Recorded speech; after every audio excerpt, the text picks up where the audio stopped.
अस्सलाम वालेकुम। बिस्मिल्लाहिर्रहमानिर्रहीम।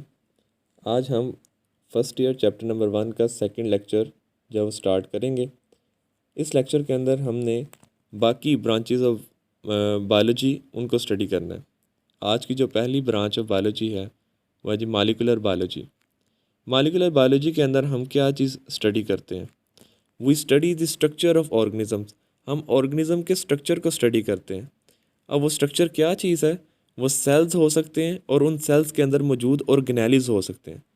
लेकिन इस मॉलिक्यूलर बायोलॉजी की ख़ास बात यह है कि जब हम उन सेल्स और उन ऑर्गेनेलिज को स्टडी करते हैं तो हम मॉलिक्यूलर लेवल के ऊपर जाकर स्टडी करते हैं। मतलब कि हम ये देखते हैं कि वो सेल्स और वो ऑर्गेनेलिज किन किन मॉलिक्यूल्स से बने हुए हैं। So, the molecular biology is the branch of biology in which we study the structure of organisms and their cells and organelles at the molecular level। और इसके साथ साथ हम उन सेल्स और उन ऑर्गेनेलिस के फंक्शंस को भी स्टडी करते हैं। सेकंड जो ब्रांच है वो है एनवायरमेंटल बायोलॉजी। अब इसके अंदर हम ऑर्गेनिजम्स को स्टडी करेंगे और उनका रिलेशनशिप स्टडी करेंगे इन्वायरमेंट के साथ। लास्ट लेक्चर के अंदर हमने इकोलॉजी की डेफिनेशन देखी थी कि वो भी ऑर्गेनिजम्स का आपस में रिलेशनशिप और उनका इन्वायरमेंट के साथ रिलेशनशिप स्टडी करते हैं हम इकोलॉजी में। लेकिन क्या इकोलॉजी और इन्वायरमेंटल बायोलॉजी जो है वो सेम है? नहीं। इन्वायरमेंटल बायोलॉजी और इकोलॉजी के अंदर एक बारीक सा डिफरेंस है और वो डिफरेंस आज आपने सीखना है। इन्वायरमेंटल बायोलॉजी के अंदर हम ह्यूमन एक्टिविटीज़ को स्टडी करते हैं। मतलब कि इंसान जो हैं वो इन्वायरमेंट के ऊपर क्या इफ़ेक्ट डाल रहे हैं। जबकि इकोलॉजी के अंदर हम इन्वायरमेंटल इफ़ेक्ट्स स्टडी करते हैं। मतलब कि इन्वायरमेंट का कौन कौन सा इफ़ेक्ट जो है वो ह्यूमन के ऊपर हो रहा है। आप इन्वायरमेंटल बायोलॉजी को समझेंगे तो इकोलॉजी खुद ब खुद जो है वो क्लियर हो जाएगी। ह्यूमन एक्टिविटीज़ कौन कौन सी है जिसकी वजह से इन्वायरमेंट में चेंज आ रही है? सबसे पहले आपको इस पिक्चर के अंदर दिखाई दे रहा होगा प्लास्टिक पोल्यूशन, कि ह्यूमंस ने इतना ज़्यादा प्लास्टिक पोल्यूशन फैला दिया है जिसकी वजह से सारी वाटर बॉडीज़ जो हैं, लेक्स, स्ट्रीम्स, ओशंस वगैरह, वो सारी पोल्यूटेड हो गई हैं। और जो मरीन ऑर्गेनिजम्स हैं या फ्रेश वाटर ऑर्गेनिजम्स हैं वो इससे काफ़ी डिस्टर्ब हुए हैं। उसके अलावा ओजोन डिप्लीशन की एग्जांपल हम ले सकते हैं कि हम इन्वायरमेंट के अंदर ऐसी गैसेस रिलीज़ कर रहे हैं जिसकी वजह से हमारी जो ओजोन लेयर है उसको डैमेज पहुंच रहा है। तो ये सारी ह्यूमन एक्टिविटीज़ हैं।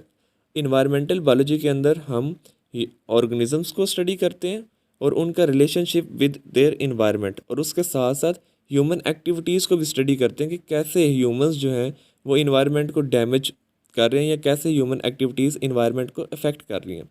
जबकि इकोलॉजी के अंदर इससे उल्ट काम होता है।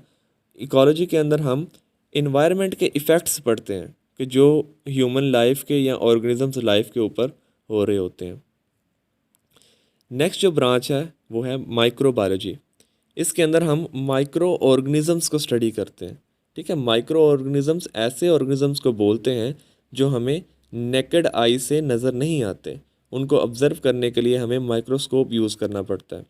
अब माइक्रो ऑर्गेनिज्म की जो एग्जांपल है उसमें bacteria, viruses, protozoa, algae, fungi वगैरह ये सारे ऑर्गेनिजम्स आ जाएंगे जिनको ऑब्ज़र्व करने के लिए हमें माइक्रोस्कोप की ज़रूरत होती है। नेक्स्ट जो डेफिनेशन है या ब्रांच ऑफ बायोलॉजी है वो है जी फ्रेश वाटर बायोलॉजी। इसके अंदर हम उन ऑर्गेनिजम्स को स्टडी करेंगे जो फ्रेश वाटर बॉडीज़ में रहते हैं। अब फ्रेश वाटर बॉडीज़ कौन सी हो सकती हैं?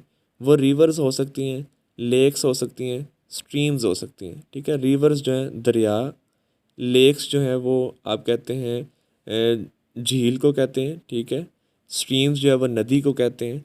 तो ये सारा जो फ्रेश वाटर बॉडीज़ के अंदर जितने ऑर्गेनिजम्स होंगे उनकी स्टडी फ्रेश वाटर बायोलॉजी के अंडर आएगी। इसके साथ साथ हम उस फ्रेश वाटर के फिज़िकल और केमिकल पैरामीटर्स को भी स्टडी करते हैं। अब फिज़िकल पैरामीटर्स कौन से हो सकते हैं और केमिकल पैरामीटर्स कौन से हो सकते हैं? मतलब उस रिवर के वाटर का टेम्परेचर कितना है, ये फिज़िकल पैरामीटर है। उस रिवर के वाटर का ऑर्डर कैसी है, स्मेल कैसी है, ये फिज़िकल पैरामीटर है। उस पानी का कलर कैसा है, ये फिज़िकल पैरामीटर है। और उस पानी की एसिडिटी और अल्कनिटी जो है वो कितनी है, ये केमिकल पैरामीटर्स हैं। तो फ्रेश वाटर बायोलॉजी के अंदर हम ऑर्गेनिजम्स को भी स्टडी करते हैं और उसके साथ साथ उस वाटर की फ़िज़िकल और केमिकल पैरामीटर्स को भी स्टडी करते हैं। नेक्स्ट है जी मरीन बायोलॉजी। मरीन बायोलॉजी के अंदर हम उन ऑर्गेनिजम्स को स्टडी करेंगे जो मरीन बॉडीज़ के अंदर होती हैं। मरीन बॉडीज़ के अंदर कौन कौन सी आ सकती हैं? सीज़ एंड ओशंस, मतलब कि समंदर जो होते हैं उनके अंदर जितने ऑर्गेनिजम्स होंगे उनको जब हम स्टडी करेंगे तो वो मरीन बायोलॉजी के अंडर आएंगे। और उसके साथ साथ हम जो मरीन बॉडीज़ का वाटर है उसके फ़िज़िकल एंड केमिकल पैरामीटर्स को भी स्टडी करेंगे। और फिज़िकल पैरामीटर्स कौन से हो सकते हैं और केमिकल पैरामीटर्स कौन से हो सकते हैं, इनको हम डिस्कस कर चुके हैं। मतलब कि स्मेल, टेम्परेचर, कलर, ये फिज़िकल पैरामीटर में है, जबकि केमिकल्स उस पानी के अंदर कौन कौन से हो सकते हैं, क्या वो पानी एसिडिक ज़्यादा मतलब कि एसिडिक है या बेसिक है, तो ये सारे जो हैं वो केमिकल पैरामीटर्स में आएगा। नेक्स्ट जो ब्रांच ऑफ बायोलॉजी है वो है पैरासाइटोलॉजी, जिसके अंदर हम पैरासाइट्स को स्टडी करते हैं। अब पैरासाइट क्या चीज़ हो सकती है? पैरासाइट एक ऐसे ऑर्गेनिज्म को कहते हैं जो किसी दूसरे ऑर्गेनिज्म के साथ रहेगा और उसको नुकसान पहुंचाएगा। ठीक है, दोबारा बता रहा हूँ कि पैरासाइट ऐसे ऑर्गेनिज्म को कहते हैं जो किसी दूसरे ऑर्गेनिज्म के ऊपर या उसके अंदर रहता है और उसको नुकसान पहुंचाता है, उससे फूड हासिल करता है और उसको नुकसान पहुंचाता है। अब पैरासाइटोलॉजी के अंदर हम पैरासाइट्स को तो स्टडी करते हैं, लेकिन पैरासाइट की क्या क्या चीज़ स्टडी करते हैं वो भी बताया गया। हम पैरासाइट का स्ट्रक्चर स्टडी करते हैं, हम पैरासाइट का मोड ऑफ ट्रांसमिशन स्टडी करते हैं, मतलब कि वो पैरासाइट फैला कैसे है, वो कहाँ से आया है और कहाँ पे मतलब कि वो गया है और उसने अपना लाइफ साइकिल किस तरीके से जो है वो स्टार्ट किया है। उसके अलावा स्ट्रक्चर, मोड ऑफ ट्रांसमिशन के साथ साथ हम पैरासाइट की लाइफ हिस्ट्रीज भी पढ़ते हैं, मतलब कि पैरासाइट ने अपनी लाइफ साइकिल कहाँ से स्टार्ट किया। अब मैं बहुत ही सिंपल सी एग्जांपल दूंगा जो कि नीचे डायग्राम के अंदर भी नज़र आ रही है कि कुछ पैरासाइट जो होते हैं वो गाय भैंसों के अंदर होते हैं, वहाँ से अपना लाइफ साइकिल स्टार्ट करते हैं। वो क्या करते हैं कि काउस के अंदर या गाय भैंसों के अंदर जो है वो उनकी स्मॉल इंटेस्टाइन में मौजूद होते हैं, वहाँ से निकल के उनके जो मसल्स हैं उनके अंदर जाके शेप चेंज कर लेते हैं। और जब वो मसल्स, जब वो गोश्त ह्यूमंस खाते हैं और वो अच्छे तरीके से पका ना हो और वो कोई ह्यूमन जो है वो उसको ईट कर ले, उसको खा ले, तो वो हमारे अंदर जाके फिर एक्टिव हो जाते हैं। तो इस तरीके से इसको हम लाइफ हिस्ट्री कहते हैं, मतलब कि वो उसने अपना लाइफ साइकिल एक काऊ से स्टार्ट किया है और आ गया अब ह्यूमन के अंदर। उसके अलावा हम पैरासाइट्स के रिलेशनशिप स्टडी करते हैं विद होस्ट। होस्ट उस ऑर्गेनिज्म को बोलेंगे जिसके अंदर पैरासाइट रह रहा होगा। ठीक है, होस्ट वैसे उर्दू में मेज़बान को कहते हैं। तो पैरासाइट क्या करता है कि होस्ट के अंदर रहता है, वहाँ से फूड हासिल करता है, वहाँ पे फिर होस्ट को नुकसान पहुँचाता है। तो ये सारी चीज़ें जो हैं हम पैरासाइटोलॉजी के अंदर स्टडी करते हैं। So the parasitology is the branch of biology in which we study the parasites, and we study the structure, mode of transmission, life histories and relationship with host. Parasites की ये सारी चीज़ें हम साथ साथ उसमें पढ़ते हैं। ह्यूमन बायोलॉजी, ह्यूमन बायोलॉजी के अंदर हम ह्यूमन को स्टडी करेंगे या स्टडी ऑफ मैन करते हैं। तो आदमी की क्या चीज़ हम स्टडी कर सकते हैं? हम उसकी कंप्लीट स्टडी करेंगे, उसकी मॉर्फोलॉजी स्टडी करेंगे, उसकी एनाटमी स्टडी करेंगे, उसकी हिस्टोलॉजी स्टडी करेंगे, उसकी जेनेटिक्स स्टडी करेंगे, उसकी एवोल्यूशन स्टडी करेंगे, और भी जितनी स्टडी हो सकती है डीपली वो सारी ह्यूमन बायोलॉजी के अंदर आएगी। तो ये मॉर्फोलॉजी, एनाटमी, ये हम पहले लेक्चर के अंदर इनको डिफ़ाइन कर चुके हैं। मॉर्फोलॉजी जो है वो एक्सटर्नल स्ट्रक्चर से रिलेटेड होती है, एनाटमी में हम इंटरनल स्ट्रक्चर्स पढ़ते हैं, हिस्टोलॉजी में हम टिश्यूज़ को जो है वो डिटेल स्टडी करते हैं, जेनेटिक्स के अंदर हम जीन्स को स्टडी करते हैं, एवोल्यूशन के अंदर हम एंसेस्ट्रल हिस्ट्रीज़ को स्टडी करते हैं। नेक्स्ट जो है सोशल बायोलॉजी। सोशल बायोलॉजी के अंदर हम सोशल बिहेवियर्स को देखते हैं कि मतलब कि एक जो ह्यूमंस जहाँ पे इकट्ठे होकर रहते हैं वहाँ पे उनका बिहेवियर कैसा है, उनकी कम्यूनल लाइफ किस तरह, मतलब कि उनकी जो कम्युनिटी है, पूरी एक पॉपुलेशन बनी हुई है, उसके अंदर उनका बिहेवियर कैसा है। तो बिहेवियर कौन कौन से हो सकते हैं?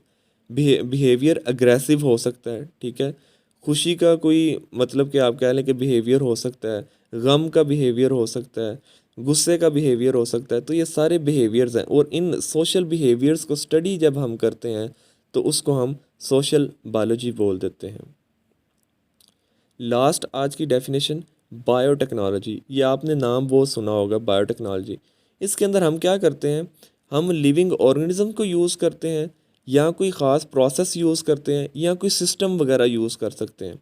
ठीक है, इन तीनों चीज़ों में से कोई भी चीज़ हम यूज़ करेंगे और कोई ऐसी चीज़ बनाएंगे जो ह्यूमन काइंड को या मैन काइंड को फ़ायदा पहुंचाए।